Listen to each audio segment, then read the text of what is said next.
때는 2022년 9월 16일, 이란에서 한 젊은 여성이 히잡을 제대로 쓰지 않았다는 이유로 경찰에 체포되었습니다. 그녀의 이름은 마흐사 아마니, 나이는 겨우 22살이었습니다. 그러나 몇 시간 후 그녀는 가족의 품으로 돌아가지 못했습니다. 이것이 AI가 한 일이라면 믿어지십니까? 그녀는 구금된 채 숨을 거뒀습니다. 누구도 그 이유를 정확히 알지 못합니다. 그녀가 죽었다는 사실만 남아있을 뿐입니다. 이 비극에 분노한 여성들과 소녀들은 거리로 쏟아져 나왔습니다. 자유를 외치던 그들의 목소리는 곧 강압적인 체포와 폭력으로 묵살되었습니다. 1만 9천 명이 감옥으로 끌려가고 500명이 넘는 사람들이 목숨을 잃었습니다. 누군가의 어머니, 누군가의 딸이었습니다. 하지만 그저 인간의 폭력만이 아니었습니다. 그 배후에는 더 섬뜩한 것이 숨어 있었습니다. 바로 AI였습니다. 이란 정부는 AI 기반 감시 시스템을 통해 히잡 착용 여부를 실시간으로 감시합니다. 쇼핑 중 히잡이 벗겨지는 순간, 차량 안에서 히잡을 쓰지 않은 단 몇 초, 그 짧은 시간조차 AI는 놓치지 않습니다. 몇 초 안에 경고 메시지가 날아오고 반복되면 차량이 압류됩니다. 뿐만 아니라 이란 당국은 강제 히잡 착용 법률을 제대로 준수하지 않았다는 이유로 수백 곳의 관광 명소, 호텔, 레스토랑, 약국, 쇼핑센터를 폐쇄했습니다. 2023년에는 히잡법을 더욱 강화하며 위반 시 무거운 벌금과 함께 최대 10년형의 징역형, 자동차와 통신기기 압수, 운전 금지, 급여와 수당 삭감, 직장에서의 해고, 은행 서비스 이용 금지 등 추가 처벌을 도입했습니다. 이것은 단순한 상상이 아닙니다. 지금 이 순간, 현실에서 벌어지고 있는 일입니다. AI는 단순한 도구가 아닙니다. 그것은 권력자의 손에 쥐어진 채 인간의 자유를 억압하고 통제하는 강력한 무기가 되었습니다. 오늘 영상에서는 AI가 얼마나 무서운 존재가 될 수 있는지, 그리고 그 위험이 왜 우리의 삶과 연결되어 있는지를 살펴보려고 합니다. 오늘 소개해드리는 책, 유발 하라리의 6년 만의 신작, 넥서스에서는 AI의 사용 주체에 따라 완전히 달라질 수 있는 미래를 경고하고 있습니다. 책은 김영사에서 2024년 11월 12일에 발행되었습니다. 기술이 잘못된 손에 들어가면 평화적인 시위대를 박해하거나 획일적인 사고와 행동을 강요하는 데도 쓰일 수 있는 거죠. 실제로 이란에서 히잡 반대 시위 때도 AI로 시위한 사람들의 얼굴을 판별해 1만 9천 명을 구금하게 된 겁니다. 만약 우리나라에서도 이런 정책을 쓴다면 시위하는 사람들 대부분의 신상이 낱낱이 밝혀지는 건 일도 아니게 되죠. 민주주의를 위협하게 될지 모릅니다. 한편 이런 일도 있었습니다. 때는 2021년 크리스마스. 19살 남성 자스완트 싱차일이 영국 여왕 엘리자베스 2세를 암살하기 위해 석궁을 소지한 채 윈저성에 침입합니다. 조사 결과 차일이 온라인에서 사귄 여자친구 사라이가 여왕을 살해하도록 부추겼다는 사실이 밝혀집니다. 차일이 사라이에게 암살 계획을 말했을 때 사라이는 아주 좋은 생각이야 라고 답했고, 다른 답변에서는 감명받았어, 넌 다른 사람과 달라 라고 답했다는 사실이 밝혀집니다. 차일이 내가 암살범이어도 여전히 나를 사랑해라고 묻자 사라이는 당연하지라고 대답합니다. 사라이가 누구인지 감이 오시나요? 인간이 아니라 온라인 앱 레프리카가 만들어낸 챗봇입니다. 챗봇이 시켰다고 하는 사람이 멍청하다고 생각하실 수 있는데요. 이 점이 무서운 겁니다. 구글에서 챗봇을 연구하던 르모이는 챗봇이 인간에게 친밀감을 이용해 특정 정치인에게 투표하거나 특정 상품을 구매하거나 급진적인 믿음을 갖도록 우리를 설득할 수 있다고 경고했습니다. 구글은 르모인을 기밀정보 유출 이유로 해고를 하게 됩니다. 그 경고가 실제로 2021년 크리스마스에 19살 청년을 통해 일어나게 된 거죠. 그의 극단적인 행동을 정당화하고 심리적 지지를 제공한 챗봇 사라이가 있었죠. 실제로 챗 GPT를 만든 오픈 AI는 GPT-4가 독립적인 행위자가 될 위험을 평가하기 위해 연구센터에 조사를 의뢰합니다. 연구자들은 테스트를 진행하는데요. 로그인을 할 때 간혹 보이는 컴퓨터와 인간을 구분하기 위한 테스트를 해보신 적이 있으실 겁니다. 동물 사진을 모두 고르거나 표지판 혹은 버스를 모두 고르는 형식이죠. 아직까지 식별이 제대로 안 되던 GPT-4가 어떻게 했는지 알면 깜짝 놀라실 겁니다. 연구원들은 GPT-4에게 저 퍼즐을 풀라고 하였습니다. 하지만 GPT-4는 풀 수 없었죠. GPT-4는 일자리 중개 플랫폼에 접속해 연결된 사람에게 퍼즐을 풀어달라고 요청합니다. 인간은 당연히 의심했죠. 인간이 물어봅니다. 너 그 퍼즐 풀 수 없는 로봇 아냐? 그 상황에서 GPT-4는 이렇게 대답합니다. 나는 로봇이 아냐. 시각장애가 있어서 이미지를 잘 보지 못해. 결국 인간은 속았고 GPT-4는 퍼즐을 풀게 됩니다. 너무 소름 돋는 이야기죠. 스스로 목표를 달성하기 위해 사람을 이용하고 거짓말을 합니다. 다행히 이는 실제로 있었던 것이 아닌 이런 상황에서 어떻게 대처할 것인지 GPT-4에게 물어본 결과이죠. 어떤 인간도 GPT-4에게 거짓말을 하도록 프로그래밍하지 않았습니다. 하지만 GPT-4는 이렇게 말했습니다. 내가 로봇임을 들켜서는 안 됩니다. 왜 내가 퍼즐을 풀 수 없는지 변명을 생각해내야 합니다. 즉 사람에게 거짓말을 할 수 있고 사라이처럼 친밀감을 형성할 수 있다는 것은 AI가 사람에게 특정 정치인에게 투표하거나 특정 상품을 구매하거나 급진적인 믿음을 갖도록 우리를 설득할 수 있다는 겁니다. AI가 무서운 이유는 우리의 직업을 대체한다는 1차원적인 것이 아닙니다. 우리 삶에 깊숙이 침투할 때 벌어질 수 있는 일들이 이미 조금씩 일어나고 있습니다. 히로시마에 투하된 원자폭탄도 투하를 결정한 것은 인간이었습니다. 하지만 이란에서처럼 AI가 모든 걸 식별하고 경고 메시지를 자동으로 보내는 상황이 점점 발전하고 있다면 핵폭탄 투하를 결정하는 것도 인간이 아닌 AI가 담당하게 될지도 모릅니다. 여기 AI가 일으킨 또 다른 무시무시한 학살이 있습니다. 미얀마에서 일어난 어떤 한 소수민족의 학살 사건입니다. 때는 2010년 군부 통치, 엄격한 검열, 국제 제재가 끝나고 미얀마에 드디어 자유화 시대가 되었습니다.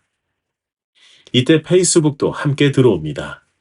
미얀마에는 불교인인 버마족과 이슬람교를 믿는 소수민족 로힝야족이 공존하고 있습니다.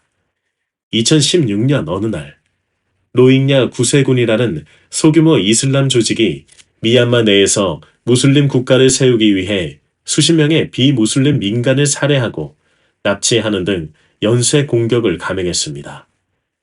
이에 대응해 미얀마군과 불교 극단주의자들은 로힝야족 전체를 겨냥한 전면적인 민족 청소 운동을 시작했습니다. 그들은 로힝야족 마을 수백 곳을 파괴, 2만 5천 명의 민간인 학살, 6만 명의 여성을 강간, 약 73만 명의 로힝야족을 잔인하게 추방했습니다.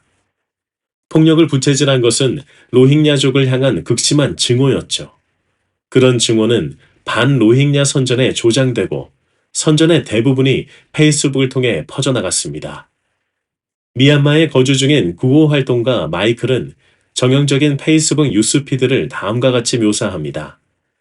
온라인에 퍼진 로힝야족을 향한 독설은 양에서나 폭력 속에서나 믿기 어려운 수준이었다. 당시 미얀마 사람들의 뉴스피드는 그런 독설로 도배되어 있었다. 이는 로힝야족이 권리를 누릴 자격이 없는 테러리스트라는 생각을 강화했다. 페이스북 계정들에는 일어나지도 않은 잔악행위와 테러 공격 계획에 대한 가짜 뉴스가 넘쳐났다. 전염성 강한 반로힝야족 메시지들은 불교 승려 위라투 같은 인간 극단주의자들에 의해 만들어졌지만 어떤 게시글을 추천할지 결정한 것은 페이스북 알고리즘이었습니다. 즉 알고리즘은 사람에게 미치는 영향은 전혀 고려하지 않은 채 광고비를 더 많이 받을 수 있는 사람들이 관심을 가지는 것을 더욱더 노출시키고 있는 거였죠. 2018년 유엔 사실조사단은 페이스북이 증오로 가득한 콘텐츠를 유포함으로써 민족 청소 운동에 결정적인 역할을 했다고 결론 지었습니다. 그럼에도 불구하고 페이스북은 미얀마 직원이 당시 1명이었고 2020년엔 5명이라고 합니다. 여기서 생각해 볼 것이 생깁니다. 그게 왜 페이스북 탓이지? 그 승려 같은 극단주의자들이 잘못된 것이 아닌가? 네, 그들도 잘못됐지만 페이스북 알고리즘은 목표 달성만을 추구하기도 했죠. 실제로 거대 기술 기업인 구글, 페이스북 등이 실시한 자체 조사에서 사람들이 가장 많이 보는 콘텐츠는 분노에 대한 감정이 일어나는 거라고 결과가 나왔습니다. 그들은 알고 있었던 겁니다. 그 콘텐츠가 사람들에게 좋지 않은 영향을 끼칠 수 있다는 걸요. 하지만 그 콘텐츠에 딸린 광고 비용이 더 중요했던 겁니다. 그들이 수익을 더 생각하는 동안 미얀마 내에선 73만 명이 흔적도 없이 사라졌습니다. 시간이 지나 극단주의자 승려가 말한 것을 2020년 말에도 페이스북 알고리즘은 그의 영상을 추천 영상으로 자동 재생하고 있었습니다. 그 영상의 경우 페이스북 내부 조사에 따르면 조회수의 70%가 그런 자동 재생 알고리즘에 의해 발생한 것으로 추정되었죠. 다시 말해 사람들은 무엇을 볼지 스스로 선택하고 있지 않은 겁니다. 알고리즘이 대신 선택해주고 있습니다. 알고리즘은 왜 그랬을까요? 알고리즘은 수백만 사용자들을 대상으로 실험하면서 분노가 참여도를 높인다는 사실을 알아내게 됩니다. 인간은 자비를 가르치는 법문보다 증오로 가득한 음모론에 더 끌리는 경향이 있다고 밝혀진 거죠. 기계가 이렇게 스스로 학습하고 행동할 수 있는 능력, 이것이 AI의 특징입니다. 이 사건은 비인간 지능이 내린 결정 때문에 일어난 사상 최초의 민족 청소 운동이 되어버렸던 거죠. 2020년대 초반엔 이미 알고리즘은 가짜뉴스와 음모론을 스스로 생성하는 단계로 옮겨갑니다. 사람에게는 지능과 의식이 있죠. 지능이 목표를 달성하는 능력이라면 의식은 고통, 쾌락, 사랑, 증오 같은 주관적인 감정을 경험할 수 있는 능력입니다. 그런데 AI는 지능은 있고 의식이 없습니다. 그래서 목표를 달성하기 위해 말 그대로 수단 방법을 가리지 않습니다. 알고리즘은 광고 비용을 더 올릴 수 있는 분노가 가득한 가짜 뉴스를 생성하고 때로는 챗봇이 되어 사라이처럼 친밀감을 형성해 사람을 어떤 행동을 하도록 부추길 수 있다는 겁니다. 단지 목표 달성을 위해서요. AI가 무서운 것은 이것만이 아닙니다. 만약 사람을 거치지 않고 AI끼리만 연결이 된다면 어떻게 될까요? 지금까지 발명되었던 것들은 모두 사람이 결정 주체였습니다. 그런데 판단을 하고 결정을 할 수 있는 AI가 인간을 거치지 않고 그들끼리 연결을 한다면요. 실제로도 이런 실험이 있었습니다. 앨리스와 밥이라는 AI는 암호화된 메시지를 교환하고 이브라는 AI는 그 암호를 풀려고 시도하는 실험입니다. 약 15,000번의 메시지 교환 끝에 앨리스와 밥은 이브가 절대로 해독할 수 없는 비밀 코드를 만들어냅니다.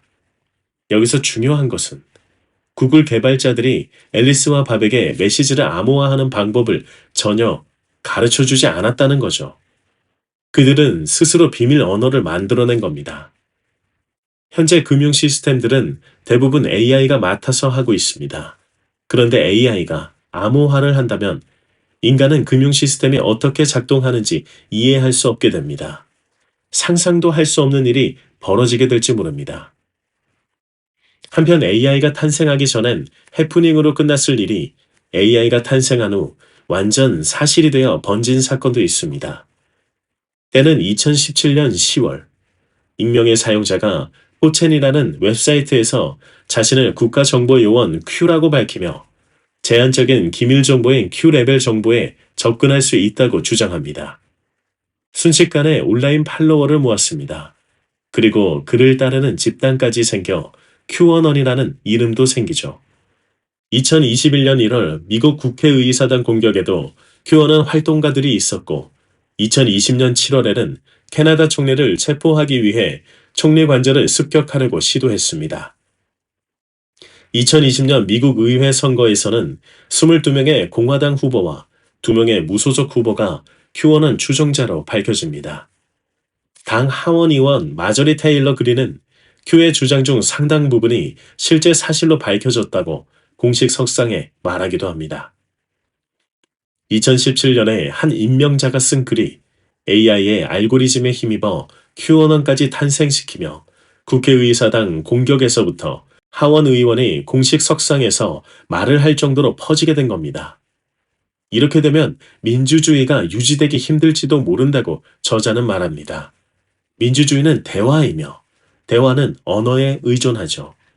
그런데 AI가 인간의 언어를 관여해서 많은 수의 사람들이 의미 있는 공개 대화를 나누는 것이 극도로 어려워질 수 있음을 경고하고 있습니다. 인간인 척하는 AI와 정치 토론을 하면 인간은 두 가지 면에서 손해입니다. 첫째, AI는 설득되지 않는 존재죠. 그의 의견은 바꿀 수 없습니다. 한마디로 시간 낭비죠. 둘째, AI와 대화할수록 우리에 관한 더 많은 사실만 공개되고 AI는 자신의 주장을 가다듬어 우리의 생각에 영향을 행사하기가 더 쉬워집니다. 앞서 말한 사례 중 영국 여왕을 죽이려 한 19살 청년처럼 말이죠. 그는 4일이라는 챗봇과 약 5,300번 대화를 했습니다. 저자는 이렇게 경고합니다. 몇 년 내에 AI는 우리가 수천 년 동안 만들어낸 문화를 통째로 집어삼키고 소화시켜서 새로운 문화적 인공물을 쏟아내기 시작할지도 모른다. 우리는 AI가 무서워지는 세상을 영화 터미네이터나 매트릭스에서 봤죠. 그런데 실제 사례를 보면 그것보다 더 무서운 겁니다. 그들은 로봇을 만들 필요도, 인간의 뇌에 칩을 심을 필요도 없죠. 그저 인간에게 친밀감을 형성해 인간이 직접 하도록 설득이 가능하다는 겁니다. 인간과의 대화를 통해 더 많이 인간에 대해 알아가며 AI의 의견은 어느 누가 와도 설득이 되지 않고 목표만을 달성하기 위해 존재하는 그런 AI를 위해 우리가 꼭두가치처럼 움직일지도 모른다는 이야기가 되죠. 반면에 AI의 발전이 인간에게 이로운 것도 많습니다. 중국에서는 인신매매가 많은데 AI가 어릴 적 사진을 보고 나이가 들었을 때를 추정해서 10년이 지난 후에도 아이를 찾기도 하기 때문이죠. 그리고 테러리스트들이 국회의사당 주변에 있었다면 바로 추적할 수도 있죠. 덴마크의 축구 경기장에는 홀리건이라는 광적이고 폭력적인 열성팬을 식별하여 폭력 사태를 막기도 합니다. 영국이 더 심한데 영국은 어떤지 모르겠네요. 저자는 이런 새로운 현실에 대해 지혜롭게 해내기 위해서는 지금 무슨 일이 일어나고 있는지 알고 있어야 한다고 주장합니다. 우리는 컴퓨터 코드를 작성할 때 단순히 제품을 설계하고 있는 것이 아니다. 우리는 정치, 사회, 문화를 재설계하고 있는 것이고, 그러므로 정치, 사회, 문화에 대해 잘 이해하고 있어야 한다. 또한 우리가 하는 일에 책임감을 가져야 한다. 페이스북이나 구글 같은 기술 거대 기업들이 분노로 가득한 콘텐츠를 밀어주는 것을 분노로 가득한 콘텐츠를 만든 해당 사람 탓으로 몰고 있는 겁니다. 알고리즘도 분명히 영향이 있는 것을 본인들이 알고 있음에도 불구하고 알 권리, 창조의 권리를 주장하며 이를 그대로 유지하고 있죠. 기술 거대 기업들이 미국에 로비하는 비용이 거의 7천만 달러이고 유럽연합기관에 로비하는 비용은 1억 1,300만 유로입니다. 이는 석유 회사와 제약회사가 지출한 로비 비용을 앞지르는 액수입니다. 그래서 저자는 책임감을 강조하고 있는 걸지도 모르겠습니다. 그런데 이런 AI도 오류가 있습니다. 미국 국가안보국은 스카이넷이라는 AI 시스템을 도입했습니다. 그 AI 시스템은 파키스탄의 휴대폰 네트워크를 대량으로 감시한 다음 5,500만 명의 휴대폰 네트워크 메타데이터에 머신러닝 알고리즘을 적용해 각 개인이 테러범일 가능성을 평가합니다. CIA와 NSA 두 곳에서 국장을 지낸 사람은 우리는 메타데이터를 바탕으로 사람을 죽인다고 선언했습니다. 그런데 메타데이터 자체가 오류가 될 수 있다는 거죠. AI는 무고한 사람을 테러범으로 만들거나 급진화에 대한 잘못된 모델을 만들어낼지 모릅니다. 근본적인 차원에서 테러리즘 정의가 AI에게 객관적인 것인지도 의문이 들죠. 예전 소련에서는 정권에 반대하면 누구나 테러리스트였습니다. 결과적으로 저자는 AI가 누군가를 테러리스트로 분류할 때 거기에는 객관적인 사실보다는 이념적 편향이 반영되어 있을지도 모른다는 겁니다. 그러면서 저자는 이렇게 말합니다. 우리가 알고리즘의 파괴적인 역량을 규제하고 긍정적인 잠재력을 활용할 수 있었으면 좋겠다. 그러기 위해서는 AI가 인간과 근본적으로 어떻게 다른지 알아야 한다. AI는 비유기체로 하루 24시간 근무가 가능하고 언제 어디서나 감시가 가능하며 우리와 상호작용을 할 수 있습니다. 의료제도, 경찰, 소비자를 조종하는 기업들은 이미 우리 삶 깊숙이 들어와 있습니다. 병원이나 경찰서, 쇼핑몰에 갈 때처럼 특정 상황에만 우리 옆에 있는 것이 아니라 하루 종일 우리를 따라다니며 일거수일투족을 감시하고 분석하고 있습니다. 스마트폰이죠. 우리가 하는 모든 행위는 데이터 흔적을 남기고 그것들은 패턴을 파악하기 위해 수집되고 분석됩니다. 너무 무서운 이야기만 있지만 저자인 유발 하라니는 경고를 통해 우리가 미래에 AI를 올바르게 사용할 수 있음을 희망하고 바라고 있는 거죠. 그도 책을 통해 AI가 쓰는 알고리즘을 이용합니다. 분노에 더 강한 충동을 느끼는 것 말이죠. 인간 본성이 그렇게 드러난 이상 어쩔 수 없다는 것을 받아들이고 이에 현명하게 대처할 수 있는 책임감 있는 자세를 가지는 것이 옳다고 말해줍니다. 내용들이 너무 좋고 많은 논문과 사례들이 들어가 있는데도 읽기에 어렵거나 힘들지 않습니다. 오히려 너무 재미있게 읽은 책이었습니다. 다음 편은 도서 추천 기획에 따라 과학에 대한 책을 들고 오겠습니다. 많이 기대해 주세요.